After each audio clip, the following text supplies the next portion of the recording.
Oi, gente. Domingo pela manhã, hoje, dia 9 de dezembro de 2019, nós estamos encerrando o ano, né?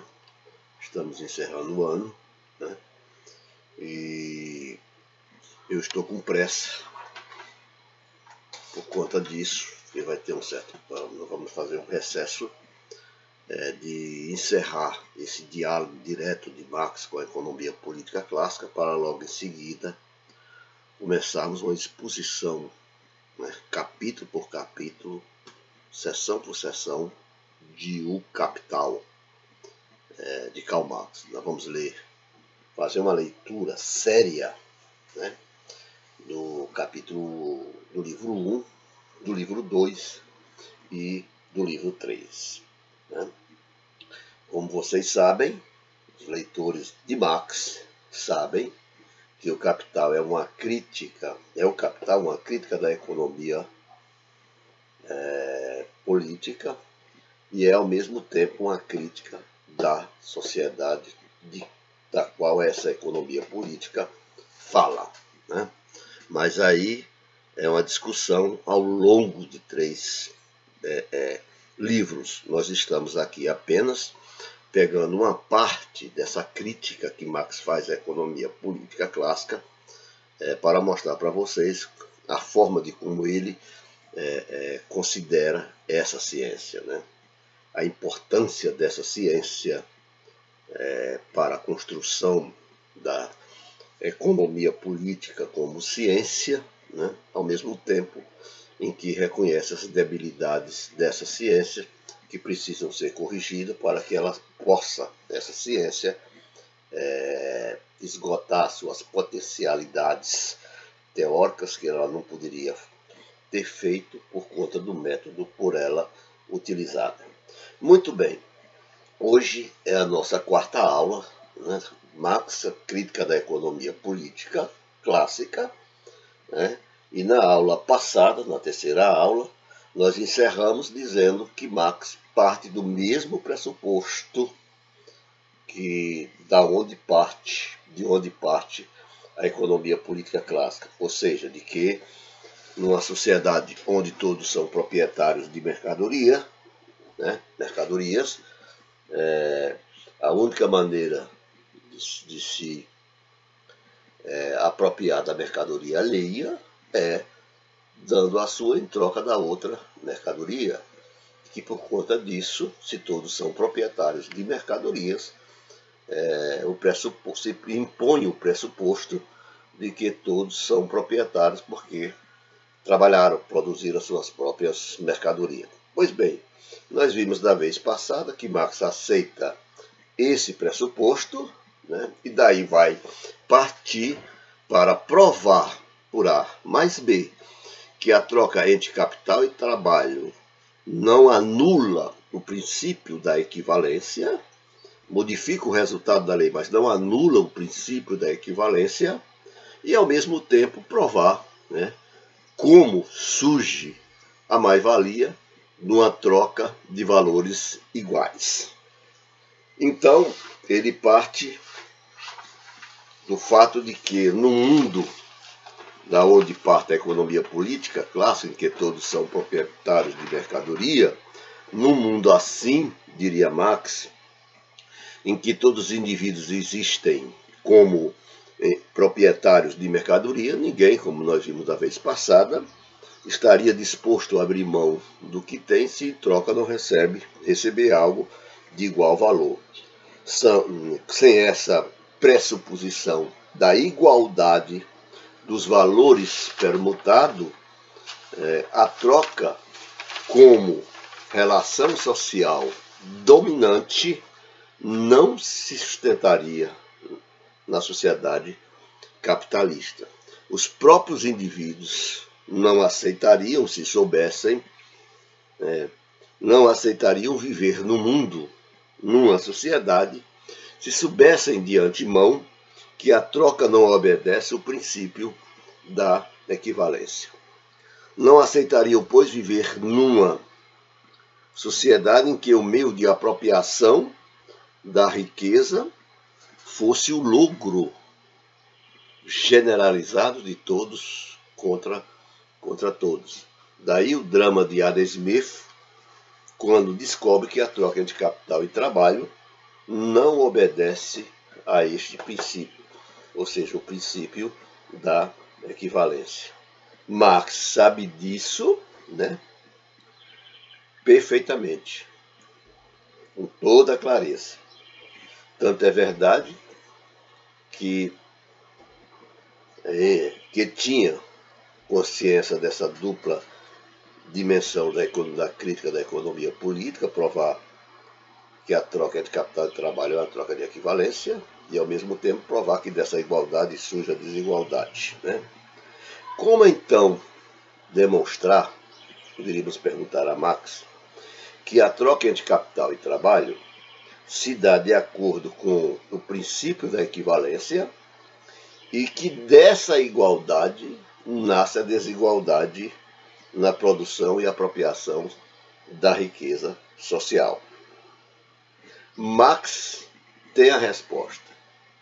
É a partir da dialética interna do processo de acumulação de capital que vai transformar aquele princípio da equivalência em seu contrário direto, em seu oposto direto. Ou seja, vai mostrar como a troca de equivalência se transforma num princípio numa troca de não equivalentes, sem que, né, essa oposição, né, anule, né, a lei do valor. Marx vai expor essa dialética da mercadoria a partir dos capítulos 21 e 22 de O Capital. Ele vai assumir o pressuposto de que a economia política, né, clássica, que admite que num passado remoto a classe capitalista adquiriu a propriedade com o suor do seu próprio rosto, né?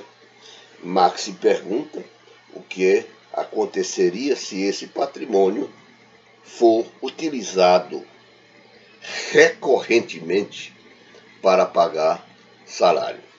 Vamos imaginar que a classe capitalista hoje é proprietária por conta de que no passado ela trabalhou, adquiriu um patrimônio e hoje, né, disponibiliza este patrimônio para assalariar aqueles, dar emprego àqueles que no passado não fizeram o mesmo que a classe capitalista atual fez, né? Ou seja, acumulou um patrimônio.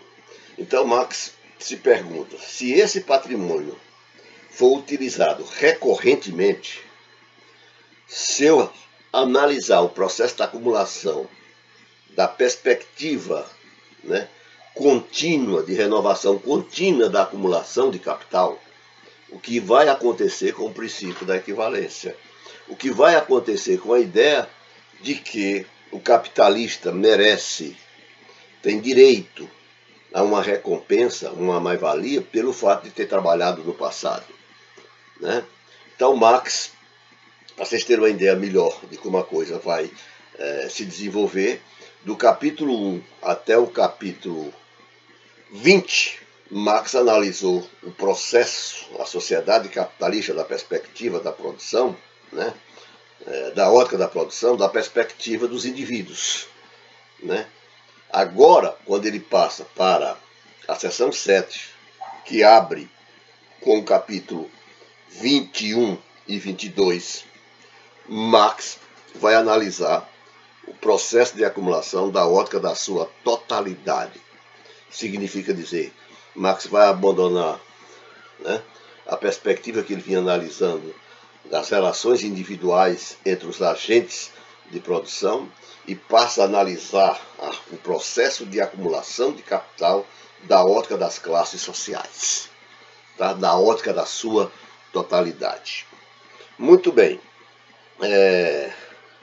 Marx então se pergunta, como eu falei antes, o que vai acontecer com o patrimônio que os capitalistas de hoje acumularam no passado, né, se ele for usado recorrentemente? A resposta de Marx é que, ao cabo de certo tempo, todo esse patrimônio se constituirá em trabalho alheio não pago. É o que mostra Marx por meio de um exemplo em que ele imagina que a classe capitalista, depois de muitas gerações de trabalho, acumulou uma riqueza de 1000, digamos assim, unidades de dinheiro, né? E que agora pode dispor dela para contratar trabalhadores assalariados. Em seguida, Marx supõe que esse capital gera anualmente uma mais-valia de 200 unidades de dinheiro. O que acontece, pergunta Marx, né, se esse capital for recorrentemente empregado para os trabalhadores assalariados? Vejamos o que acontece. No primeiro ano, a classe capitalista dispõe de um patrimônio de 1000 unidades de dinheiro, vamos falar assim, porque ela acumulou ao longo do tempo, é produto do seu trabalho do passado, e hoje é uma classe benfeitora da humanidade, ela é geradora de empregos, e hoje ela está dispondo o seu patrimônio, né, dando emprego àqueles preguiçosos que no passado tudo que produziam gastavam imediatamente. Pois bem, né, então Marx parte do pressuposto que esse patrimônio é de 1000 unidades de dinheiro. Imagina aí trilhões, quintrilhões, o que vocês queiram pensar ou imaginar. Muito bem, no primeiro ano, a classe capitalista pega essas 1000 unidades de dinheiro e adianta para pagar salários. Né? Pega todo o seu patrimônio, que pode ser representado monetariamente por essas 1000 unidades de dinheiro, e contrata trabalhadores no valor do seu patrimônio. E diz, olha, vocês vão ter que produzir um valor que seja suficiente, como diz Adam Smith lá no capítulo 6º, como nós vimos aqui, no parágrafo 6º, vão ter que produzir um valor que seja suficiente para pagar os salários de vocês e nos devolver um lucro de 200 unidades de dinheiro, ou seja, uma mais-valia de 200. Pois bem, os capitalistas adiantam no primeiro ano esses 1000, ao final do ano ele recebe 1.200. 1.200? Como assim ele recebe 1.200? Olha, a classe trabalhadora, quando recebe os seus salários, é com esse salário que ela vai adquirir os bens e serviços necessários à sua subsistência. Como ela não é proprietária de empresa, como ela não é proprietária de bancos, como ela não é proprietária de coisa nenhuma, a única coisa que ela tem para vender é a sua força de trabalho, ela, portanto, vai pegar essas 1000 unidades de dinheiro e comprar os bens e serviços necessários à sua subsistência. Vai comprar a quem? Àqueles que a empregaram. Vai contratar, vai gastar as 1000 unidades de dinheiro, né, comprando os bens que são propriedade da classe capitalista. Ora, então, no final do ano, a classe capitalista recebe de volta os seus R$1.000, as suas 1000 unidades de dinheiro, desculpem, e acrescido de uma mais-valia de 200. Ele retira essa mais-valia de 200 da classe capitalista e vai gastar, consumir da maneira que bem quiser entender essas 200 unidades de dinheiro. Afinal de contas, essa mais-valia é uma recompensa do trabalho que ele realizou no passado. Muito bem, mas aí o capitalista ainda tem em mãos 1000 unidades de dinheiro, né? O que é que ela faz, a classe capitalista? No ano seguinte, ela aplica novamente, investe novamente essas 1000 unidades de dinheiro, contratando trabalhadores no valor deste montante. No final do segundo ano, ele devolve a classe trabalhadora como eu acabei de explicar, devolve esses 1.200, ela retira 200, né? E no final do segundo ano, a classe capitalista ainda tem 200, ou 1.000 unidades de dinheiro, que ela vai utilizar no terceiro ano para contratar de novo esses trabalhadores cujo montante de salário corresponde ao valor do seu patrimônio, que é 1.000 unidades de dinheiro. Imagina o seguinte, no quinto ano, a classe capitalista retirou do seu patrimônio, ao fim de cada ano, 200 unidades de dinheiro sob a forma de mais-valia. E gastou essa mais-valia. Então, no quinto ano, a classe trabalhadora pagou todo o patrimônio que a classe capitalista acumulou, ou pressupõe-se que ela tenha acumulado por o seu trabalho próprio no passado, né, final do quinto ano, e no sexto ano a classe capitalista ainda tem essas 1.000 unidades de dinheiro para investir novamente essas mesmas unidades de dinheiro, 100 mil unidades de dinheiro, para contratar trabalhadores. Então, a partir do sexto ano, né, a troca entre capital e trabalho não é mais nenhuma troca, é uma não troca. A troca de equivalente se converteu no seu oposto direto, numa não troca. Trata-se, portanto, né, se você somar as mais-valias, a retirada ao longo de cada ano, de uma soma de capital totalmente recriada pelo trabalho, pois o capital original de que ela dispunha foi consumido durante os 5 primeiros anos. A partir daí, diria Marx, os fundos para pagamento de salários são totalmente adiantados pela própria classe trabalhadora. É a classe trabalhadora que paga o seu próprio salário. Assim, quando o processo de produção é apreendido da ótica de sua renovação contínua, como nós acabamos de ver, em que cada ciclo de capital constitui ponto de partida para um outro, é o próprio trabalhador que adianta os fundos para os quais é pago o seu salário. Todo o capital se torna assim mais-valia capitalizada a partir do sexto ano. Consequentemente, a troca de equivalente se transformou numa troca de não equivalente. A bem da verdade, diz Marx, a troca entre capital e trabalho se transforma numa não troca.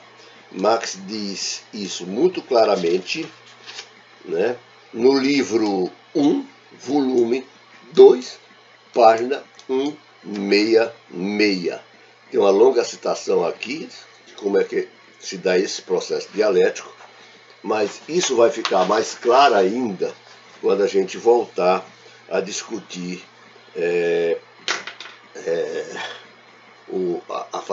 a leitura do Capital. Mas aí se coloca uma questão. A transformação da troca de equivalente numa troca de não equivalente não anula a lei do valor? Sim, se considerar o processo de acumulação da ótica de sua renovação contínua, isto é, da ótica do seu fluxo ininterrupto de renovação.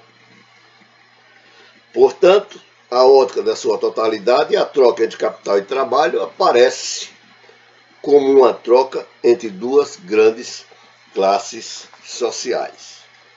Não fere o princípio da equivalência se o processo de acumulação é apreendido da perspectiva dos atos individuais de troca, não mais em seu fluxo ininterrupto de renovação, isto é, mas da troca, isto é, e não do fluxo ininterrupto de renovação, desculpe, isto é, da troca entre capital e trabalho. É assim mesmo que deve ser julgada a produção de mercadoria. E Marx diz isso muito claramente, ainda no livro 1, volume 2, páginas 168, 169, Marx diz o seguinte: se a produção de mercadorias ou procedimento, ou um procedimento, a ela pertencente deve ser julgado segundo suas próprias leis econômicas, temos de considerar cada ato de intercâmbio por si mesmo, fora de qualquer conexão com o ato de intercâmbio que procedeu e com o que se segue.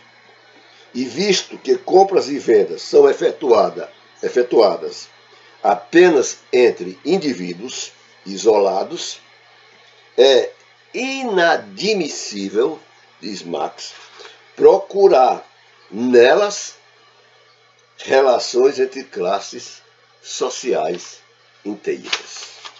Né? Ou seja, quando o processo, quando a troca de equivalente continua a existir, desde que você analise, né, como deve ser. Esse é o procedimento segundo a lei da produção de mercadoria.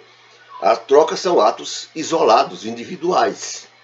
As classes não saem às ruas, o indivíduo não sai à rua como classe social para comprar mercadoria, nem a classe capitalista vai ao mercado como classes, como em seu conjunto, para contratar trabalhadores. No capitalismo, os negócios se dão entre indivíduos. E é aí, entre indivíduos, que deve ser analisado se a troca é ou não é troca de equivalente. No capítulo 8, Jornada de Trabalho, Marx tem uma passagem belíssima em que ele diz o seguinte, né, que ele cria um diálogo entre o capitalista e o trabalhador diz: olha, o que tu representas diante de mim é algo em cujo peito não bate nenhum coração. Eu exijo o valor da minha força de trabalho, como ela deve ser paga. Você pode estar em odor de santidade, né? Mas o que você representa para mim é apenas alguém que quer comprar a minha força de trabalho, e minha força de trabalho vale tanto, esse é o valor dela. Então, capitalistas e trabalhadores se defrontam como indivíduos, como comerciantes, como portadores de direitos iguais. Entre direitos iguais, decide, diz Marx, a força. Bem, vamos parar por aqui.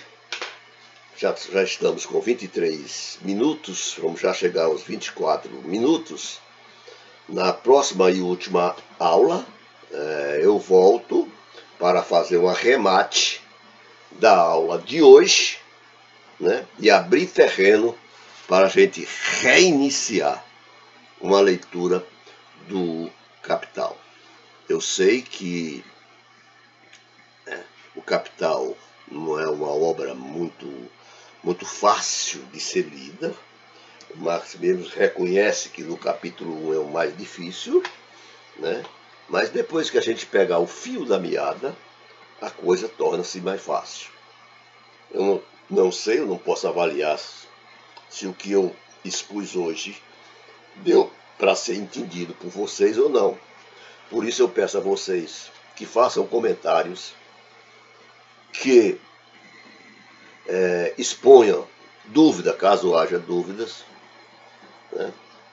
Que discordem, se for o caso, né, da forma como eu estou expondo, mas não deixe, por amor de Deus, né?